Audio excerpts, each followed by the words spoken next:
selaku praktisi, dan yang kedua mau menjelaskan juga terkait dengan adanya korupsi yang luar biasa di tubuh BGN, yang mana sudah 3 orang ditangkap dan ditangkap sebagai tersangka. Itu petinggi-petingginya BGN itu Pak Dadan, Pak Soni Sanjaya sebagai wakil ketua, ada 2 orang, termasuk Pak Ludwig, yang namanya Pusung, ya, personal.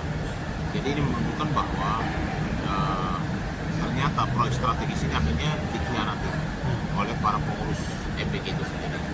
Makanya saya sampaikan bahwa program MBG ini kan memakan duit triliunan, ya, ditujukan untuk bagi jutaan anak-anak kita yang harusnya mendapatkan visi yang terjamin dan juga untuk mempersiapkan mereka untuk tahun 45 sebagai Indonesia Emas.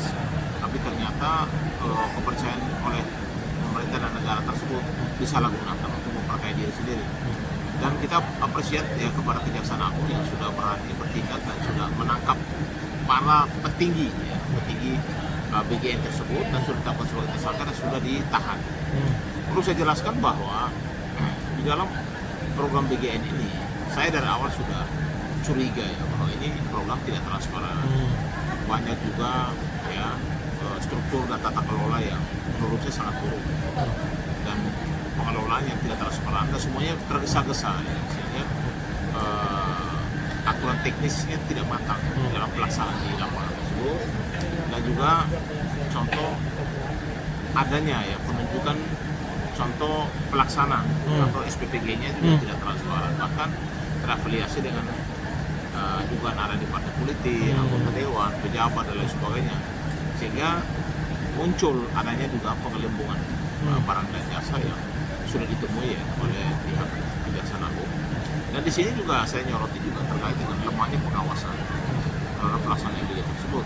Sebenarnya Ombudsman RI sudah membuat laporan ya, terkait dengan begitu banyaknya kasus keracunan yang berulang kali.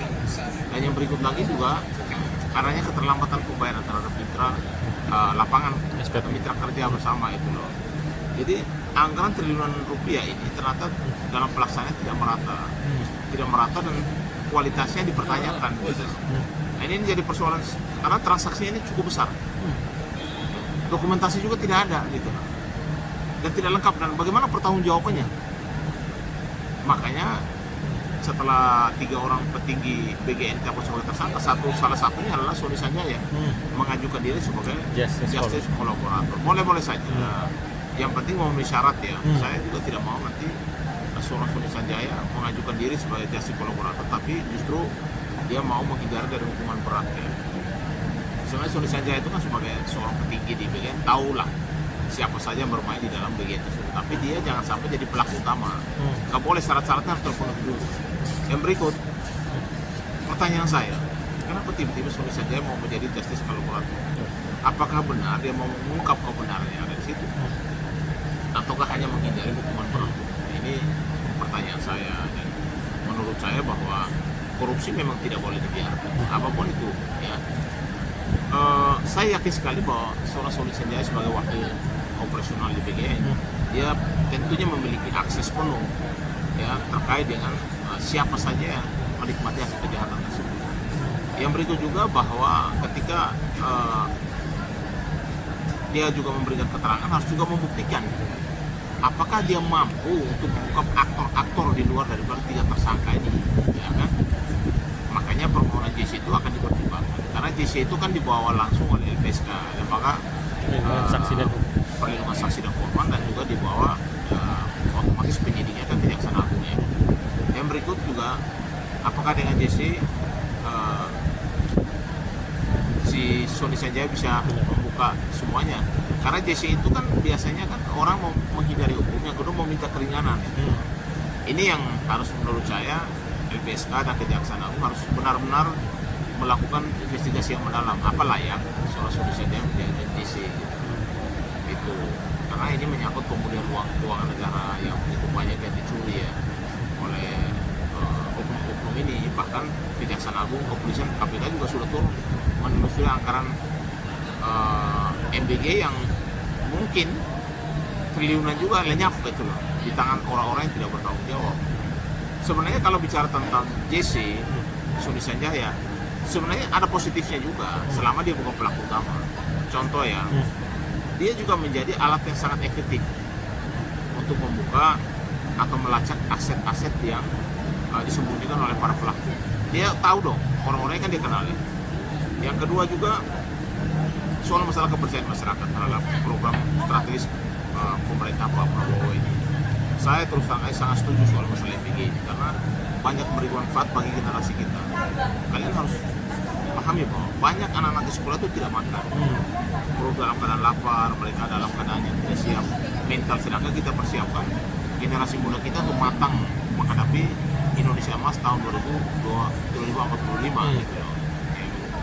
Dan saya juga minta supaya tata kelola MBG yang buruk ini diperbaiki dan harus adanya transparansi dan penegakan hukum tidak boleh tumpang tindih. Siapapun yang terlibat harus ditindak dan harus dimiskinkan, dikembalikan hasil kejahatan kepada negara. Bang, akhirnya Kejagung membagi 2 klaster besar, yaitu terkait pengadaan barang dan jasa, yaitu adanya penyalahgunaan. Ya, penyalahgunaan. Seperti adanya motor listrik yang tidak ada sangkut pautnya dengan MBG yang senilai 1 triliun. Dan yang kedua terkait penjualan titik SPPG, titik-titik lokasi. Ini langkah yang sangat berani dari Kejagung, Bang, karena kan bisa dibilang biasanya KPK ini Kejagung. Gimana menurut Bang? Sebenarnya KPK juga sudah melakukan penyelidikan. Kejagung sudah melakukan penyelidikan. Dari awal barang ini sebenarnya bukan baru, mereka sudah turun karena ketika uang negara diturunkan, udah pasti penegak hukum juga turun. Ini tepat sasaran tidak, jangan sampai untuk para pemangku pimpinan saja. Nah ini yang menurut saya sangat kecewa juga karena harusnya anak-anak kita makan bergizi ya. Akhirnya karena dikorupsi, akhirnya ya sebenarnya mungkin makanannya juga tetap tidak seperti yang memenuhi gizi yang dipersiapkan. Tapi boleh saja. Kalau menurut saya, kalau misalnya JC itu boleh ya, kita bisa juga seperti mempertimbangkan lah. Tapi yang pertama syaratnya itu si Sony Sanjaya bukan pelaku utama. Ya. Itu yang harus nomor 1 dulu. Yang kedua juga dia harus mengakui kesalahannya. Segala kejahatan dilakukan, harta yang dia dapat dari hasil kejahatan korupsi harus dikembalikan kepada negara. Dan dia harus bekerja sama dengan penyidik. Dan dia juga harus membuka siapa saja yang ikut serta atau orang-orang yang menikmati hasil kejahatan daripada korupsi tersebut. Bang, berarti kalau Pak Sony ibaratnya sebagai pelaku utama, gugurlah dia sebagai justice collaborator, dan juga bisa dibilang karena bisa dibilang dia mengirim surat cinta ibaratnya secuil kertas surat untuk Ibu Nanik yang sekarang jadi ketua BGN, yang dia bilang terima kasih hadiahnya makasih hadiahnya kepada Ibu Nanik. Berarti bisa bilang ini masih ada sangkut pautnya, Bang, terkait korupsi berjamaah ini. Dan juga tapi dari PH-nya Pak Sony bilang Pak Sony bukan orang yang pelaku utamanya saya, tapi ada juga yang memanfaatkan Pak Sony, dan ya bisa dibilang Ibu Nanik juga ikut juga bermain. Gimana menurut Bang? Ya, itu kan kalau bicara nama-nama yang muncul kan pasti dibuktikan dong. Kalau Ibu Nanik ini kan sekarang jadi ketua BGN yang baru. Ya kita percaya kepada beliau untuk memimpin ya, organisasi begitu besar dan uang triliunan, karena ini pertanggungjawabannya besar. Yang kedua, memang saya setuju dengan Ibu Nanik ketika warung-warung di sekitar sekolah itu dimanfaatkan untuk MBG ini. Dan itu sebenarnya warung-warung itu kan dari dulu kan memang itu kan ekonomi kerakyatan. Sebenarnya tujuan MBG itu adalah meningkatkan kesejahteraan masyarakat desa. Jadi sekolah di desa itu ada berapa sekolah? Harusnya berasnya, telurnya, ayamnya, bahkan tempe tahu dan lain sebagainya harusnya dari pisangnya itu harus dari desa itu. Jadi ekonominya berjalan, isi anak-anak terpenuhi di warung-warung di sekitar itu juga akhirnya juga mendapatkan keuntungan karena ekonominya berjalan di situ. Kita perlu saya jelaskan. Bang, Abang setuju dengan pernyataan dari Pak Mahfud MD yang bilang hukum mati bagi para koruptor MBG? Gimana menurut Bang? Ya, memang kalau untuk hukuman maksimal buat koruptor ya memang hukuman mati. Ya tinggal nanti dalam prosesnya lah ya. Apakah itu yang terjadi atau hukuman, intinya hukumannya harus berat karena ini pengkhianatan terhadap bangsa dan negara. Siap, Bang. Terakhir kesimpulannya, TPP Kejaksaan Agung akhirnya ingin mengejar para koruptor tersebut dengan pasal TPPU. Abang setujunya? Memang harus uang negara kan harus dikembalikan. Caranya ya harus dirampas kembali seluruh uang hasil kejahatan itu ya. baik berupa dia sudah membeli tanah, membeli rumah, aset, bahkan uang dalam keadaan di bank dan lain sebagainya, itu harus disita kembali itu. Itu kan uang negara dirampok, nah harus kembalikan kepada negara. Itu sangat setuju saya. Siap.